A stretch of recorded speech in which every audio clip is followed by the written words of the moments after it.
Assalamu alaikum and good evening, ladies and gentlemen. খালিস্তানের পরে ভারতের জন্য আরও একটি উপদ্রবের নাম মানে according to the Indian government BJP government or their spokesperson আপনার cockroach party cockroach Janata party right now internet বা অনলাইনের বা ডিজিটাল প্ল্যাটফর্মের সেন্সেশন বলতে পারেন আপনি বলতে পারেন না it is widely believed and proved এই একজন সুপ্রিম কোর্টের বিচারপতির কমেন্ট থেকে কি পরিমাণ আন্দোলন শুরু হতে পারে বা কী হতে পারে তার একটা উৎকৃষ্ট নজির হলো এই মানে cockroach Janata party. Ladies and gentleman, এটা সারা পৃথিবীতে ইন্ডিয়ার বর্তমান যে ডেমোক্রেসির নামে যে অথরিটারিয়ান গভর্নমেন্ট মোদি গভর্নমেন্ট আগ্রাসী অ্যান্ড ফান্ডামেন্টালিস্ট গভর্নমেন্ট সেটার চরিত্র বা ক্যারেক্টারিস্টিক্স মানে উন্মোচন করে বা মুখোশটা করে দিচ্ছে এই আপনার কী বলে এটাকে আপনার ককরোচ জনতা পার্টি। এবং এতটাই যে তাকে এখন মানে রাষ্ট্রদ্রোহী মামলায় অভিযুক্ত করে ভারতের বিজেপি গভর্নমেন্ট তার জন্য হুলিয়া জারি করতে যাচ্ছে এবং সে এত মানে মানে বর্তমানে এবং এই যে আপনার এই আপনার ভদ্রলোক যিনি যুক্তরাষ্ট্রে থাকেন এই আপনার অভিজিৎ, উনি কিন্তু ক্রিস্টিয়ানো রোনাল্ডো লিওনেল মেসি থেকে শুরু করে সবচেয়ে কম সময়ে মিলিয়নস অফ ফলোয়ার্সের দাবিদার, তাদেরকে পিছনে ফেলে উনি গেছেন। অর্থাৎ এই ককরোচ জনতা পার্টির আইডিয়াটা কি পরিমাণ সেন্সেশন ক্রিয়েট করেছে এবং এবং এবং আগ্রহ বা আপনার মানে আপনার এই যে আগ্রহ তৈরি করেছে ভারতের নতুন প্রজন্মের মধ্যে, তা বলার অপেক্ষা রাখে না লেডিস অ্যান্ড জেন্টলম্যান। এবং আজকে সবচেয়ে বড় মানে এক ধরনের ইরিটেশনাল যে জিনিসটা ভারতের জন্য উইদিন ইন্ডিয়া, সো বা এনি ইন্ডিয়ান অরিজিনের মানে মাধ্যমে অন্যান্য দেশ হলে আলাদা কথা বা বিষয়, কিন্তু এটা হচ্ছে সবচেয়ে মারাত্মক জিনিস এই মুহূর্তে বৌদ্ধলোক। এবং আপনাকে আজকে আমি আপনাদেরকে একটা জিনিস দেখাতে চাই। এখন আমার পিছনে মানে 2 দিন আগে উনি যে আপনার ফ্রান্স 24 আপনি দেখতেই পাচ্ছেন, ফ্রান্স 24 ইংরেজি যেটা সবচেয়ে জনপ্রিয় ইন ইউরো নিউজের পরে, সেখানে উনাকে ইন্টারভিউতে ডাকা হয়েছে। শুধু তাই নয়, আমি আপনাদেরকে দেখাতে চাই আজকে আপনারা এই তো দেখলেন উনাকে তারা ইন্টারভিউ দিচ্ছে, রাইট?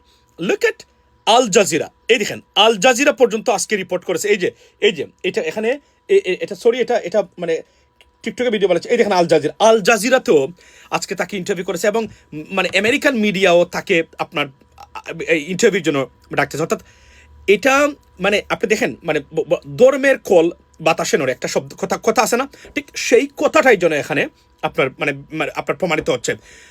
সে বর্তমান মোদি গভর্নমেন্টের আগ্রাসী এবং দুর্নীতিগ্রস্ত ব্যবস্থাপনা বা আপনার যে তাদের দলীয় এবং খুব ফান্ডামেন্টালিজমে যারা বিশ্বাস করেন তাদের যে প্রাধান্য যে অর্থনীতি এবং রাজনীতি ভারতে শুরু হয়েছে তার প্রতিক্রিয়া বা প্রতিবাদ জানানো এই ককরোচ জনতা পার্টি থেকে উঠে এসেছে এবং একটা বিচার বিভাগের প্রতি অনাস্থা তৈরি করেছে। এবং কি পরিমাণ বিচার বিভাগের প্রতি অনাস্থা উনি এটা তুলে এনেছেন বাংলাদেশের ক্ষেত্রে। আমরা এখন পর্যন্ত সেটা আমি প্রতিদিনই আমি মনে একমাত্র ব্যক্তি যে জুডিশিয়ারি এবং কনস্টিটিউশনাল রিফর্মসগুলো সবার আগে আমি এই কথাটা বলেছি, আমি গর্ব করে আজকে বলতে পারি অনলাইনে আমার আগে একজন সোশ্যাল মিডিয়া ব্যক্তিত্ব এই কথাগুলো কখনোই বলেন নাই, তারা অন্য বিষয় নিয়ে তুলেছেন।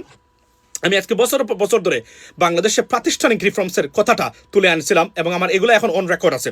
সো এই দেখেন আপনি তুলে, এবং এখানে সবচেয়ে উল্লেখযোগ্য মানে বিষয় যেটা সেটা হচ্ছে যে ভারতের গদি মিডিয়া বা বাংলাদেশের মতো যে শেখ হাসিনা তার যে মানে আপনার যে আন্ডারপ্যান্টের ভিতরে থাকা যে মিডিয়াকে মানে যেভাবে মিডিয়াকে মানে আয়ত্ত করেছিলেন যে কোন স্বৈরশাসক বা অথরিটারিয়ান গভর্নমেন্ট যখন হয়, আপনার সবার আগে তারা যে কাজটা করে সেটাকে মিডিয়াকে কন্ট্রোল করে, তারই বহিঃপ্রকাশ ইন্ডিয়াতে গতি যাচ্ছে প্রতিনিয়ত এবং প্রতিদিন। লেডিস অ্যান্ড জেন্টলম্যান, আপনি দেখেন তার ম্যানিফেস্টো দিচ্ছে সে বদলুক ম্যানিফেস্টো, এই যে তার ম্যানিফেস্টো আপনাকে দেখাই, এই যে ম্যানিফেস্টো, এই ম্যানিফেস্টোর ভিতরে নাম্বার মানে একটা উল্লেখযোগ্য হলো যে মানে আপনার এই গদি মিডিয়া যেটা মানে ফ্রি মিডিয়া নট গদি মিডিয়া।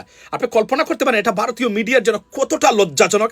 এবং এখানে প্রমাণ হয়েছে যে আমরা যে সারাদিন বলি সারা পৃথিবীতে যেভাবে বলে যে মিডিয়া ভারতে মারাত্মকভাবে নিয়ন্ত্রিত। এই আলোচনাতে উঠে এসেছে যে মিডিয়াতে যেগুলো আলোচনা হয় শুধু বিজেপি গভর্নমেন্টকে সাপোর্ট করাটাই এই গদি মিডিয়ার উদ্দেশ্য। অর্থাৎ ভারতের মিডিয়া মানে freedom in terms of freedom of speech বলতে যা বোঝায় দ্বারে কাছেও নাই, যা আছে সেটা হচ্ছে যে এই প্রচণ্ড উগ্রবাদী একটা সরকার, এই সরকারকে সমর্থন করা এবং উগ্রবাদকে প্রাতিষ্ঠানিকভাবে প্রতিষ্ঠা করাই ইন্ডিয়ার এবং এই মিডিয়ার উদ্দেশ্য, ঠিক শেখ হাসিনাকে যেভাবে বাংলাদেশের মিডিয়াগুলো করেছিল তারই বহিঃপ্রকাশ। Let's see what happens next. তবে এখানে বলে রাখি, cockroach Janata party it is a sensation right now, এবং ভারতের সরকারের জন্য সবচেয়ে বড় বিপদ হয়ে দাঁড়িয়েছে এই cockroach Janata party. Let's see what happens next. আসসালামু আলাইকুম।